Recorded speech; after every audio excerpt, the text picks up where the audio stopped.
Hey, Hello, welcome to Kitchen Table Conversations with Multicultural Family Hub. I'm and Chessie, I'm Andre. and today we are going to talk about hard Mm, conversations.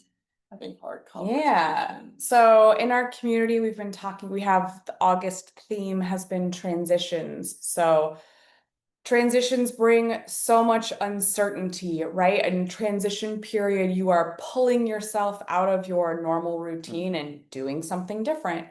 The biggest transition we've had recently is our kids going back to school. I mm, think many of you are probably in that zone. yeah, week Back to two. school time. Yeah.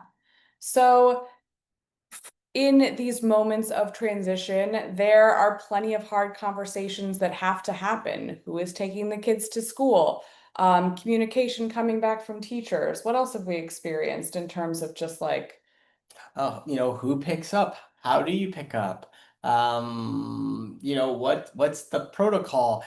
Who's going to determine who looks at all the homework folders? Who's doing the homework for who's helping them with their homework? When are we going to do it?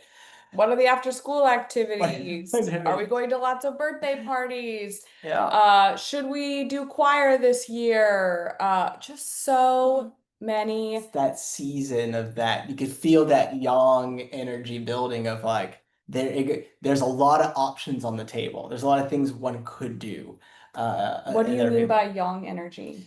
just like the heat, even though we're coming out of summer into fall, as parents, it's kind of interesting because we're going from this summer season, which is very hot, and we're active into what's supposed to be kind of a fall. Things are supposed to be slowing down. But as parents, actually, it's like once that summer ends and it's back to school time, that's when things really ramp up. And so we're, in some ways, we're kind of going against our natural cycles of we're like, oh, now let's start the activities again. And so it can be it's a transition period, but it's also, at least for me, that summer to fall period is also kind of a dysregulated time. Because like you said, you kind of got your summer routine down. Now you're having to start figure out a new routine and new way of doing things, even new school routes or different teachers or different things. And so you're in this kind of disruption period, which can oftentimes impact the family and the individual nervous system during that time period. And so, Yeah. and there's a lot of conversations to be had during this time period because how are you going to do life? And Yeah. so, What would you say is a nervous system? Like we have used the word nervous system a lot, Mhm. but we haven't really defined it on our own and why it's something that we do talk about a lot. How would you define nervous system and how Mhm. how its impact? The definition that I can use just for myself, not a scientist, not a neuroscientist, but for me, it's my brain, body, and breath alignment.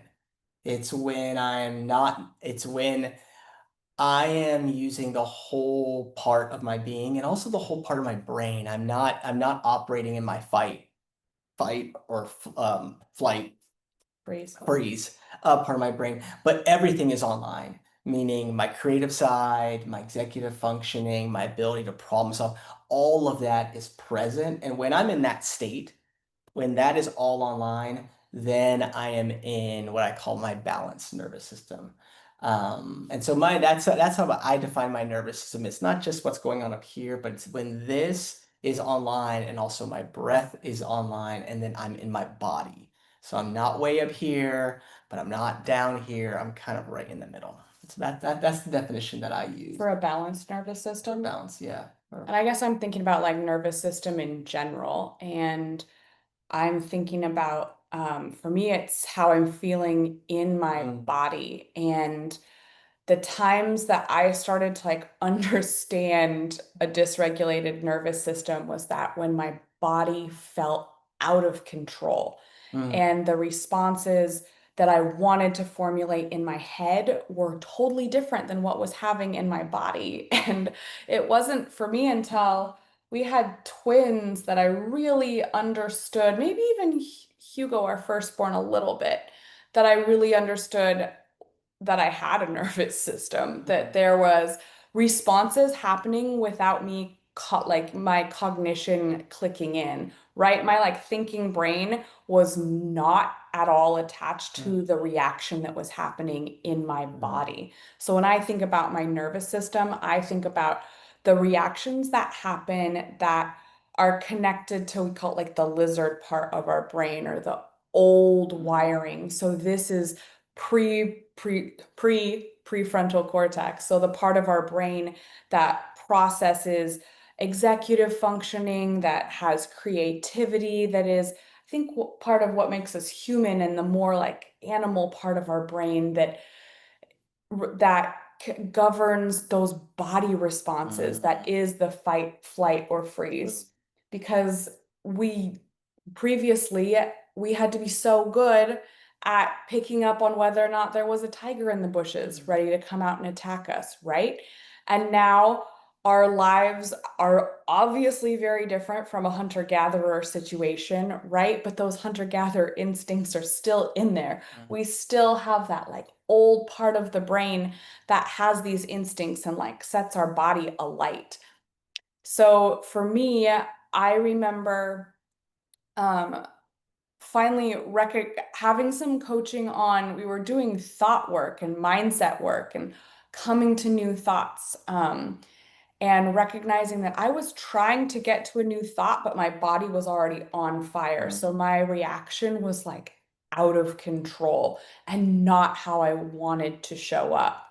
So when we talk about nervous system regulation, like Andre was saying, his definition of a balanced nervous system is when his brain and body and breath are all aligned. And so you can move mm, from a place of prefrontal cortex, mm, like of cognition, versus just like the fight, flight, or freeze response that has us being combative, defensive, mm, all the positions that are not going to move a hard mm, conversation mm. forward. And and I think when we talk about nervous system, once again, and having a multicultural mindset, I think it's important we stay out of the binary because sometimes we like to have a single definition. But I really think, at least for me, the nervous system as a concept is kind of an experience. And I also think Mm, it changes. When you and I were growing up, at least when we were younger, there wasn't social media. No kids had cell phones. Our parents didn't have cell phones. So like there's now new things that are a part of our life, which I think our nervous system also evolves and adapts and changes because it's influenced by all those pieces. And so, really I don't think for me it's like a one definition, but I think it's an experience. It is definitely a bodily experience. And also it might be different for everyone. So I think this is a great opportunity to kind of answer that question for yourself. Is like, what is my nervous system? What does it look like? What does it feel like? When does it balance? And also when is it dysregulated? Because that also looks very different for everyone. And so yeah. I think one of the things that can trigger our nervous system most deeply because of attachments, care, time spent, connection is our family. Oh Right? yeah. Like there is nothing like a look from my mom to set my nervous system on fire. And a lady Everybody at does. the Every everyone's mother knows like yeah. Yeah. the look, or even like a tiny body shift and you're like, oh no. Or even now, even a text. Like you can get a text in a certain way from a Oh, family member that yes. you're like, that triggers me. Or that Right. triggers you. See, these are new ways of communicating, but all of these ways of communicating still impact Triggering the nervous meaning system. your body has a response. Mhm. I totally agree. You can look at that text You know, from your mom, from your husband, and if yes. a friend sent it, you would not think twice I about it. I'm a But king of because cold text. true. Andre's text game. You know I'm annoyed. It's just like Um, yeah. So it's our family members that like really get our nervous system Mm, going. So in this season of transition, typically like we're talking back to school, when you are negotiating these transitions, typically there's some family involved and everyone has thoughts and opinions. And so when entering into hard conversations and thinking about our nervous system and thinking about hard conversations, one of the concrete tools that we wanted to offer you mhm, today is The first step to a hard conversation is a regulated nervous system, meaning that your body is calm. It is ready to receive what's coming at it and it can process it without having a massive response. And be able to recognize it's not a threat. Right. So, this is, we also want to make it clear, like by down regulating before having a hard conversation, you allow yourself to be in a position to respond but not react.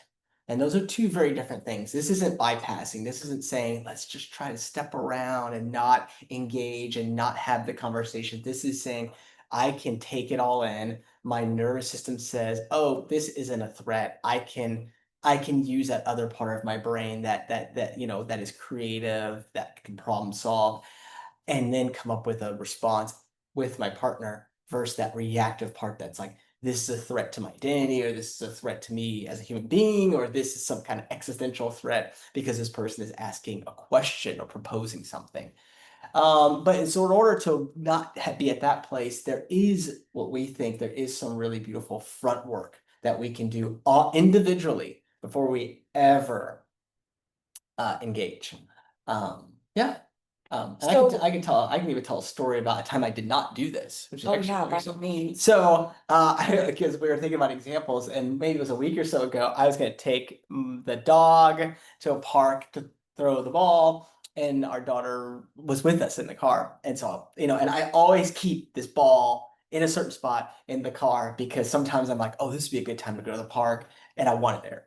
So I get in the car, drive a couple blocks, and somehow I looked in there to see if the ball was in there, and it wasn't. And I was immediately I felt annoyed, like that. Like, I'm so annoyed that someone took it and didn't put it in there. And so I pull over and I think I texted Chessie. I was just like, meet me outside with the ball. I didn't even, I was like, because I knew that she might have been the last person in there. So I didn't even ask. I didn't even say, I just was annoyed. I didn't call. I just sent the text. So of course I drive around the corner. She's outside with the ball, and I just pull up and I like wind down the window halfway. I'm like, thank you. I don't And think you like, even said thank I probably you. didn't say You just thank you. grabbed the ball and I just grabbed left. it. So I was annoyed. I was dysregulated. And now let's scale this back. Where I was going was not on a timeline. I didn't have to be there. It was the afternoon going with dog. Now, and also my daughter is in there. So, like there's a lot of peace going. She's watching this. There's nowhere to go. It's not something that's critical on a timeline. It's not an emergency at all. There's zero threat because it's me, my daughter, and the wiener dog going to the park. So there's no importance. There's zero importance. But because I was dysregulated the moment I saw that wasn't in there, my prefrontal cortex part of my brain, it was up, it wasn't engaged. And so I was just left with that old part, that fight part or that flee part or that freeze part. And of course, annoyance is a way of fighting. It is a way of like kind of, I'm so annoyed with you. It is a form of aggression. And so that's what came online. And now I even had time between turning the car around. I probably had a couple blocks that I could have paused. I could have pulled over. I could have done some of the practices that we share with you. It could have taken just a minute or two and just be like, you know what? This is not a big all those things. Done some breath work. But I didn't because I was already in it. I was already in the conflict, that annoyance. And so I carried that out until I grabbed the ball and left. So that's a good example of oftentimes once we're in that conflict, It's so it's hard to a get out of. it's really, really, really, really, really challenging and hard to get out. And especially when it comes to people you're most connected with. There's a quote out there that talks about, if you think that you are enlightened, go spend a weekend with your loved ones, right? Leave the meditation center and go home, and you'll see how enlightened you are, because when we're with people we love, it has a very different impact on our nervous system. Chances are, if you were a stranger and you didn't put the ball back, I would have probably been like, oh, hey, it's no problem. Don't worry about it. It's all good. We've all done this, right? But because it was Chessie and I, there was that deeper, like, oh, I'm so annoyed because she, quote unquote, should have known to put the dog thing back in the thing. And so that's a good example of like, I know the tools. I know there's a cognitive awareness of what would be best, but because my nervous system was dysregulated, it overtook all that. And here I am getting annoyed about something that is absolutely meaningless and being a jerk about it. That's fair. And I got the text and was like, oh no, I forgot to put the ball back in the car after I played with Honey last night. And I had just like, oh, so this is kind of an example of Ugh. how our nervous systems affect other people, Yes, yes. especially those that we are in relationship with. Mhm. Because I immediately was like filled with shame and like, oh no, I'm just gonna think I'm so irresponsible. I keep doing this. I never do the right thing. I'm a bad mom. I'm a bad person. And that is like where I go from that, And so right? my text dysregulated her nervous system. Right. And much different just a So I like text. Yeah. ran and got the ball and was just like waiting like on the sidewalk, like, oh my gosh. Um, So that it's a funny example, but it is an example that it's funny, but it also is harmful. And if you could see, if you take that behavior into, let's say you're actually talking about something that is like, it's not just a little ball. It's like, oh, we're talking about where are we spending Thanksgiving? where are we Or moving? what are we gonna do? Yeah, our kids are maybe having an issue at school. How are we gonna address this? Or where are we moving? Or do we stay in? Finances. Take that what the way I engage with the ball not being in there and put that into something that does have an impact in your life, and the nervous system is going to even scale up. The dysregulation scales up even more and even more, and the conflict and disruption scales up even more, and the consequences go from not low level to like very high level.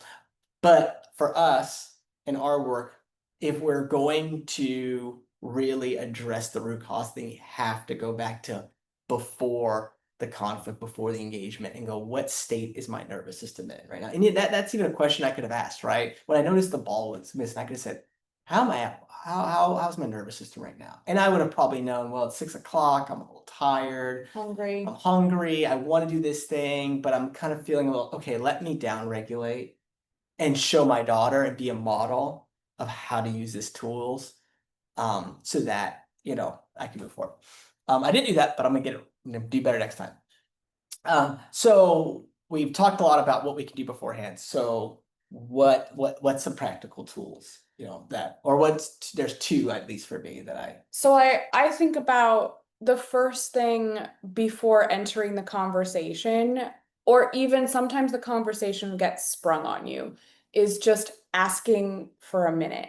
So like if the conversation is sprung on you and you're like, and you feel that, for me it's like tightness in my chest, it's like tingly in my arms, and if you start to pay attention to your body, you can find the cues where you're like, uh-oh, like my cognitive brain is going offline right now, and I am going into a dysregulated nervous system state, into fight, flight, or freeze. So when you feel that, or if you know you are going to have a hard conversation, is asking for time or finding time to get yourself into a calm state. Yeah, and this is really important because I mean, barring an emergency, which at that point there's not a conversation with, like, someone's injured, where they're going to the hospital. That's different. Like, meaning there's not really a conversation to be had. You do the best you You can do the in best you those. can. And in that situation, you are in a true emergency. You are in a fight, flight, or freeze. But outside of that, asking for space, asking for time. If someone says to you, no, you can't have time to think, then you know you're in a very different situation. Anybody that cares about you, anybody that has even remote like cognitive awareness of human emotions will say, oh yeah, you need an hour, you need 10 minutes, you need 1 minute, you need a day. Absolutely. Get And that to even me. saying it like, hey baby, this is going to be a hard conversation. I want to show up so fully present for you. I need 10 minutes to get myself to a level where I'm ready to receive that information. That's it. Yeah. a great script, Yeah. right? So you can always ask for time. Ask for And time. I'm telling myself this right now. You are not inconveniencing anyone. You are becoming more productive by being in a space to have that hard conversation. So there's enough time. Yeah. I just want to put that out there. Yeah. There's enough time. It doesn't have to happen right now. And also it doesn't have to happen right before bed. So Oh. I am guilty of this. I am like, okay, the kids went to bed. There's all this stuff we gotta knock out. 7:30. And Andre is done. I'm like, and so, but Done. this is really interesting. So, like, it takes energy to be aware and maintain and regulate your nervous system. It is a practice, right? Well, by 7 o'clock, depending on who you are, you might be in a state where your energy reserves in the day are lower than they are during the day. And so that 7 o'clock on a Tuesday night, I will have to say at that point of like, I want to have this conversation. This is so important. I absolutely want to fully be present. Therefore, I'm asking that we bookmark and we have this conversation blank. 8 o'clock on Saturday morning, or after we drop off the kids at 10 o'clock the next day. So also this is, once again, when we talked about nervous system being mind and body, it is important that you get to learn your body. I know for me, 7 o'clock, 7:30, this mind is not it's not its optimal state. It's not at a place where it can think very creatively and take information in. It's kind of down, it's kind of, on the downside.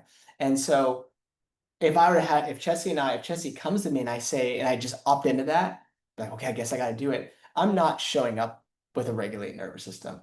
I'm showing up with a nervous system that's already, it's tired, it's on the fringes, and that's going to lead to conflict. So, like you were saying, asking for time and space is an act of love to yourself, but also to the person that you're going to have a conversation with. I was just thinking about that, like this, your nervous system as something that expands and contracts as well.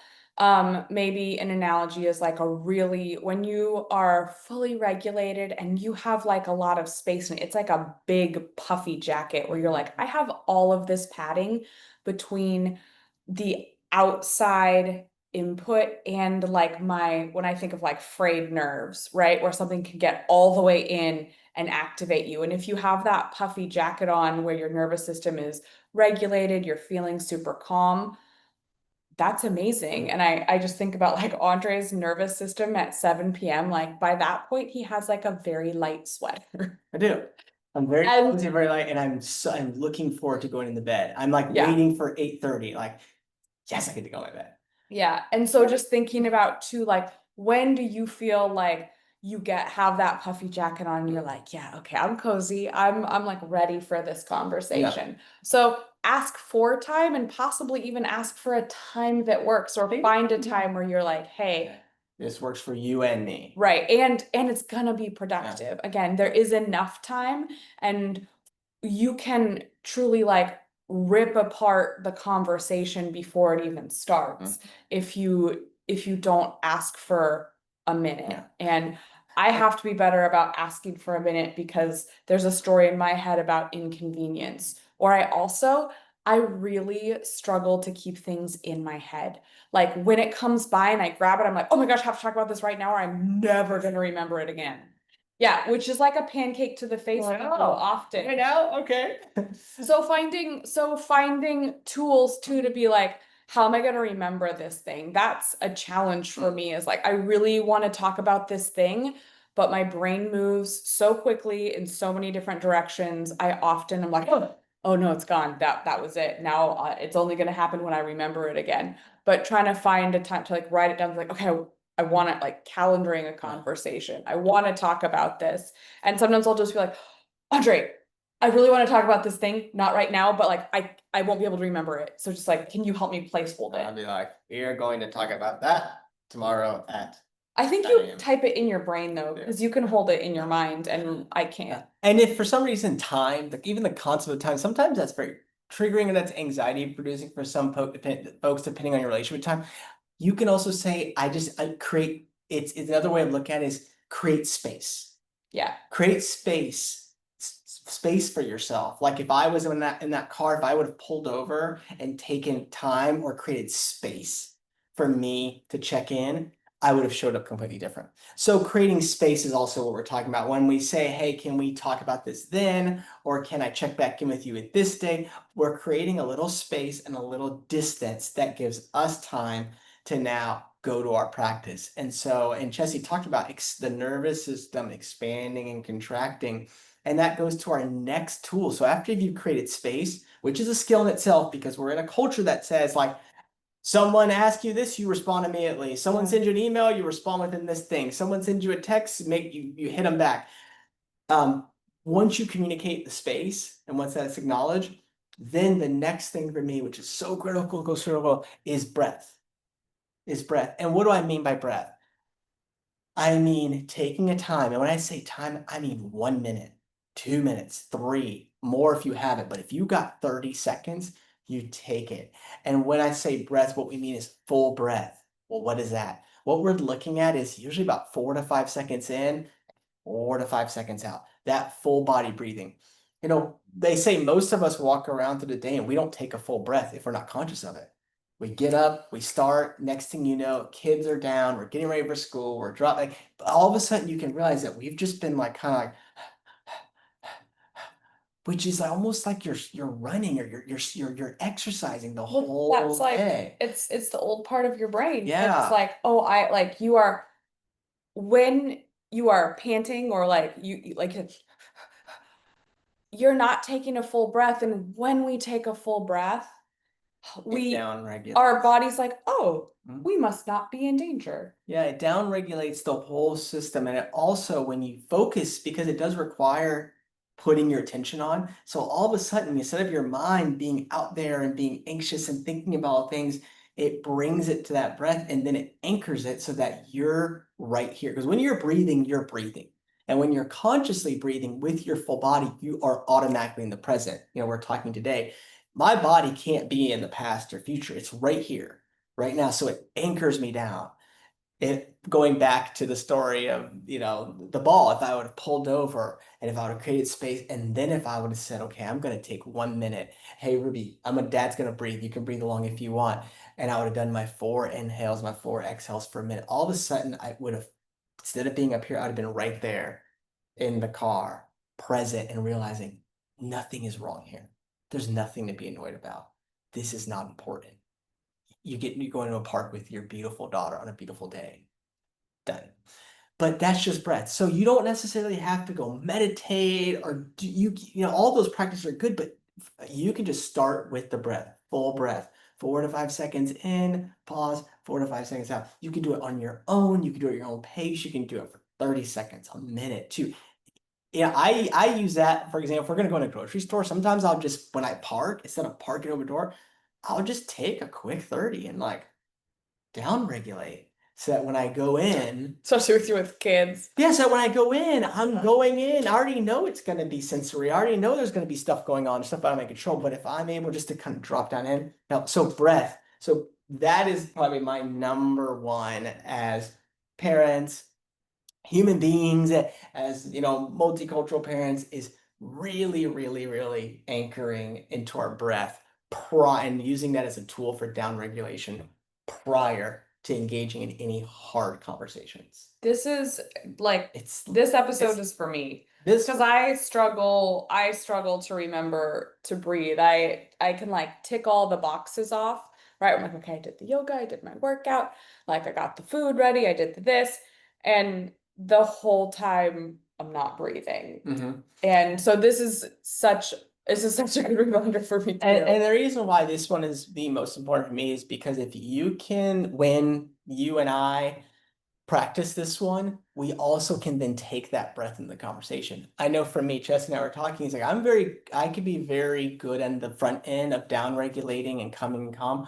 But then once you're in it and the conversation is going and you're having thoughts come in and you're trying to actively listen, but your mind's going, I oftentimes lose my breath in that conversation. And then when I lose my breath, when I'm away from that, and I mean breath, the full breathing, that's when I can dysregulate within the conversation. So it's a great tool because it sets you up in the beginning, but then it gives you an anchor during the conversation to not let your mind sweep into old habits or jump in interrupting or taking things personal because you're like, I'm gonna breathe and I'm gonna listen and I'm gonna respond and then I'm gonna do it again and again. Once again, it's a practice, it's a lifelong practice, but breathing is important, they say. Oxygen is very important. And if you think about conversations, we're using our brains. We're using our mind, and you want to pump that thing. I want to pump my brain with as much good oxygen as I can as I'm asking it to work and to problem solve and to create. So that short, that's not going to help us here. That's going to uptick us. Whereas those full, it brings the whole thing down. And one of the things that I think is beautiful is then you also, when we're breathing like that, the person that's next to us often, if you've ever been to a yoga class or any kind of class where you're having kind of that breath going, you notice even when our kids are doing some singing right now, and even in singing, they'll practice like breath work and they'll practice. When there's someone in a room breathing like that, oftentimes because of the mirror neurons, it kind of influences the other people in the conversation. So if Chelsea's breathing and I'm breathing during a conversation, it downregulates the whole conversation.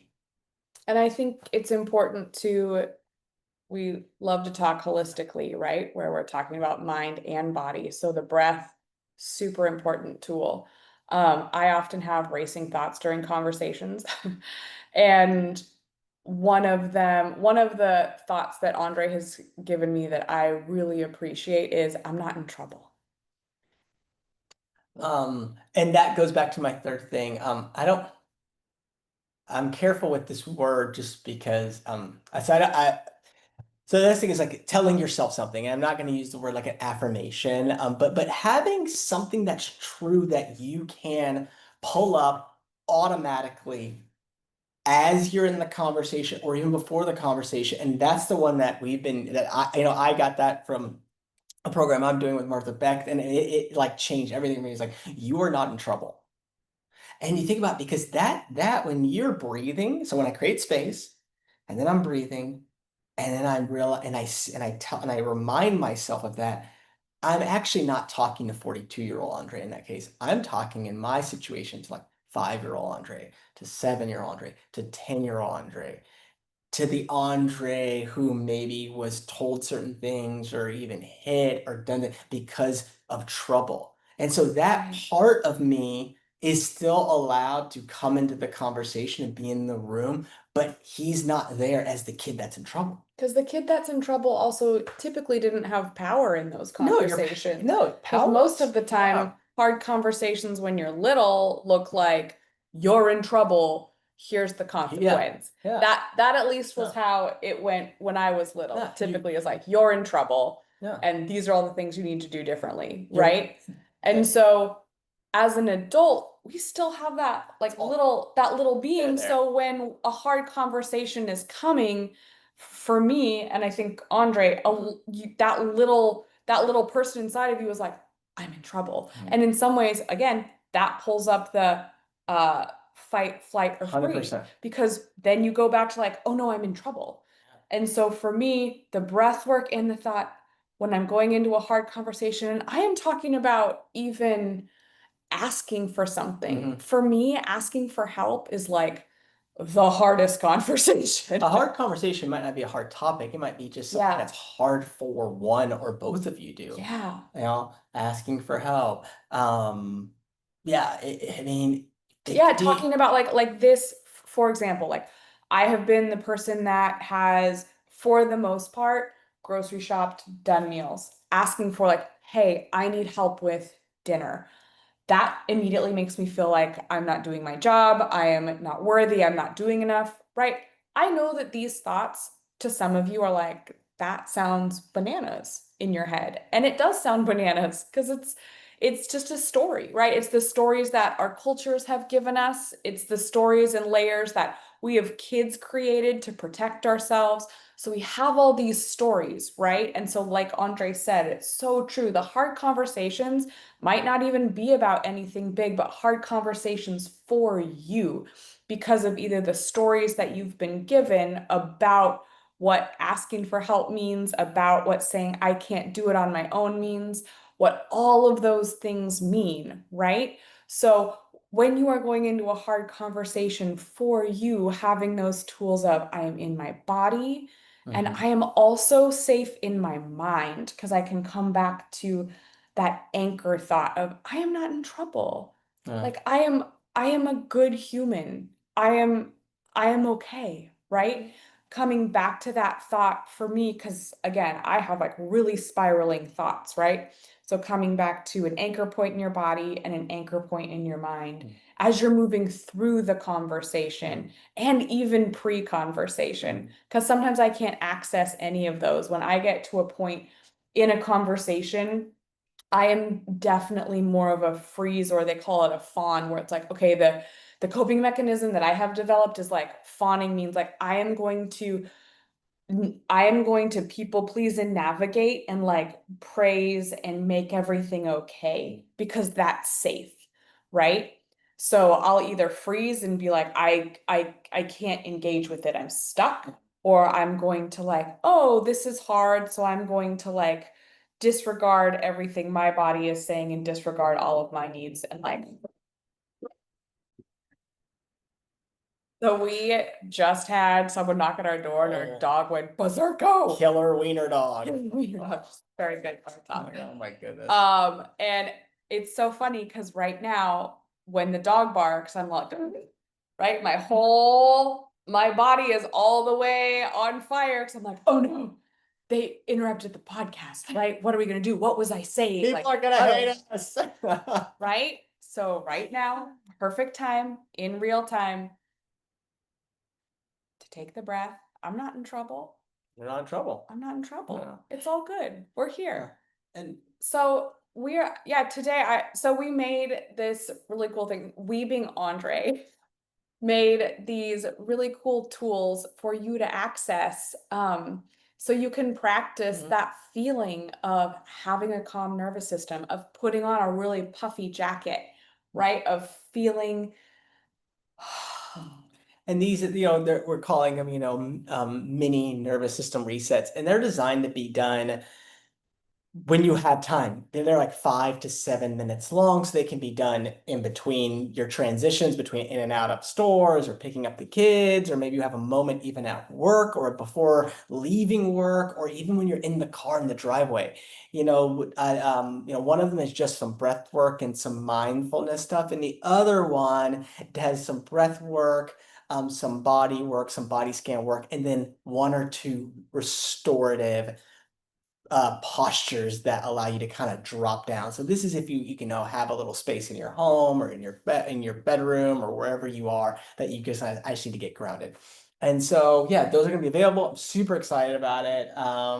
We're super excited about it because once again, we want to take a lot of this stuff and know it's not just conversations. What can we use in real time when the wiener dog is barking at the mailman? Or, when you pick up your kid from school and your daughter says, you say, "How was your day?" And she says, "This happened."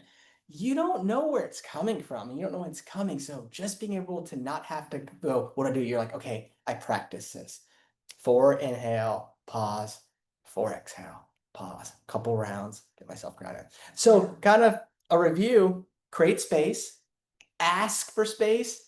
If you have to, demand space, and demand can be loving. I'm demanding this space because it's going to be loving for me and it's going to be loving for you.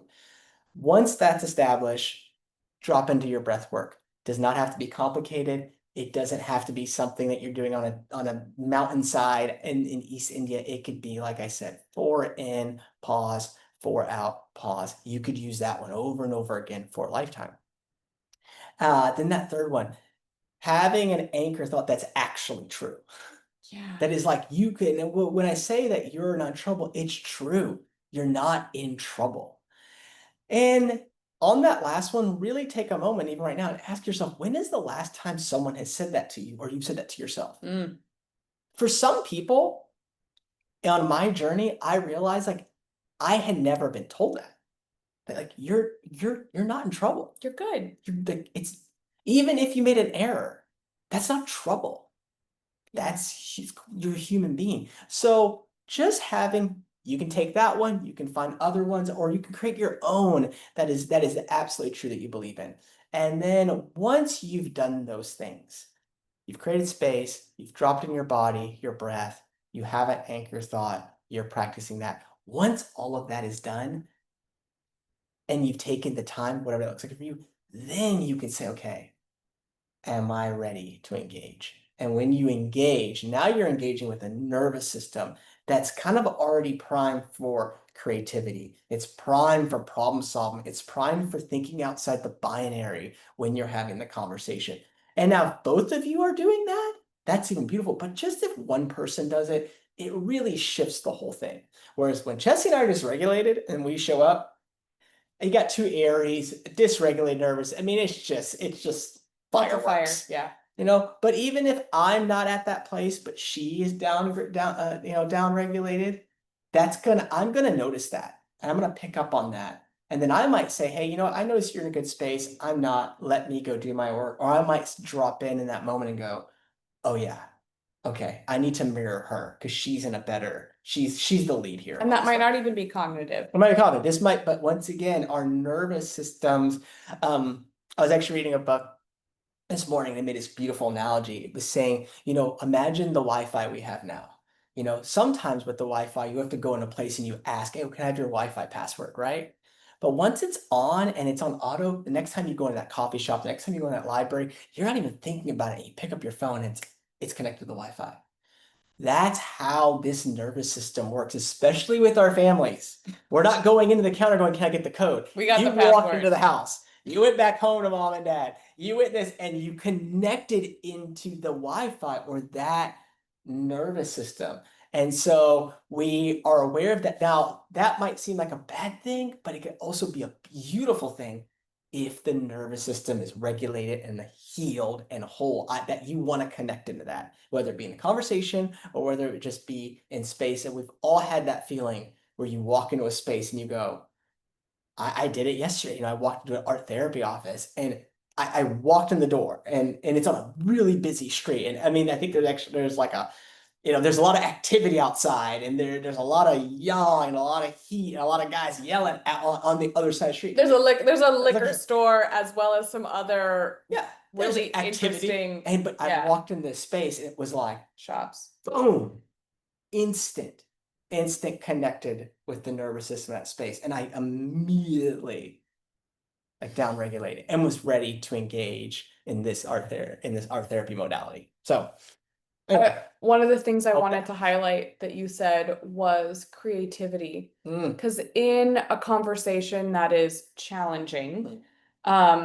when we are in fight, flight, or freeze, usually we are stuck in the binary, right? It's either this or that. Yeah. And I feel like I can even feel it in my body where you're just like everything is kind of disconnected and yeah, I feel like robotic or like you just feel stuck. You remember those toys the kids got where you push the thing like this and the Oh, guy goes Rock'em like Sock'em Rock'em Robots. Sock'em. It's like that. You're like, that's how we're it's like, like Yeah. I'm not gonna go. There's no this. It's just like your face, my face. Yeah. And that's when we show up, that's how we are in our bodies, Yeah. It's like you go, then I go, then I say this, you say this.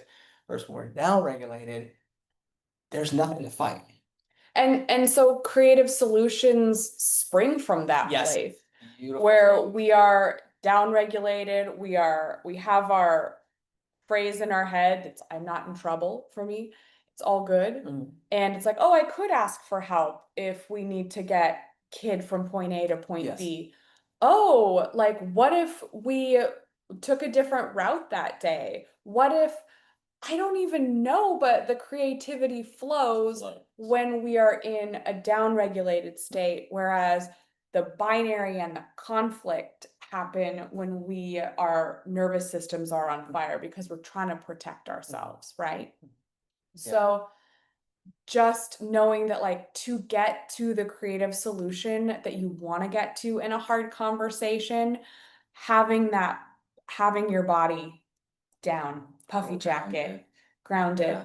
right? That is where we want to be when entering the conversation with our kids, with our partner. 'Cause like Andre said, we're connected to their Wi-Fi, and unfortunately, sometimes we Yep. can't disconnect, Hmm. right? And so we're responsible for our own signals. And just a reminder, this is a practice. If you know me, I talk about practice a lot. There is no getting it right. There is no, I got a good grade on this. There is no, I nailed it. I get it right sometimes and I get it wrong. I make errors sometimes, but it's like, it's the practice. And I think there's just power in our partners and our children watching us try. Just so please say kind words to yourself, have grace for yourself, and just it's a practice. Let go of the outcome and just engage with the practice until the point where it starts to kind of become the thing you do. Then you're able to go, oh, now how do I make this my own? That's what Yeah, I was yeah, gonna yeah. say, is it also compounds over time. So like this practice, so if you go and do one of the 5, 7, 10 minute exercises that Andre has just put out there, you do that consistently, your body also has a memory. So now it knows what it feels like to have a regulated nervous system. You might recognize it's been years since I felt like It was for this, me. It was for right? me. So the more that you do it, the more that you access those, you access a calm nervous system, the better and the more common it will be for you to be in that place. So we're gonna put up two in audio form. So there'll be two podcasts for you to listen to. One, like we'll put it in your car, and then the other one that has some postures that are grounding. That's like a little bit deeper. So if you're feeling just like so out of sorts and you have 10 minutes and you're in your home, the postures will also help your body feel safe as well. So we'll put those in audio as well as video form to access whenever you want. Mhm. And I think it's going to be so helpful as a tool. And then after a while, you won't even need Yeah. us, right? Yeah. You'll be able to do it all on your own wherever you are. But as a place to start and as a reminder, maybe just try and do it for 5 days, Mhm. right? And just see how it feels, see how conversations go in general. Because even a downregulated nervous system, if you start your day like that, we all know it's Might not. coming. That's just it. Like, it's coming. It doesn't even matter if it's before a hard conversation. We all know, like, it's on its way to you, Yeah. whatever I it don't is. think I have this maybe 7:30, 8:30 with our kids, but they go off the chain during that time. And so yeah, our day could start real zen-like. But boy, the end of the day is always a coin toss. So yeah, I think that's really Oh, seven cool. thirty, 8:30 p.m. PM. Oh, yeah. No, Yeah. PM. Sorry, not yeah. Yeah. And so you can bookend it. You can say, I'm gonna hit this, I'm gonna use it in the morning and I'm gonna use it. Whatever, make it your own. But it's there. I'm so excited about this for me. This work of supporting people, human beings in regulating our nervous system to me has um individual impact and it also has global impact. There's a lot of things that we all know are happening in the world that we're not going to ever come up to creative solutions with our current dysregulated nervous systems that are in fight, that are in flight, and that are in freeze. It's that's going to create more conflict on a small scale and also on a large scale. So for me, I'm so excited. I've actually I'm finally in a place in my life where I'm willing to kind of put this content out with me at the center. It's always been like a very private journey.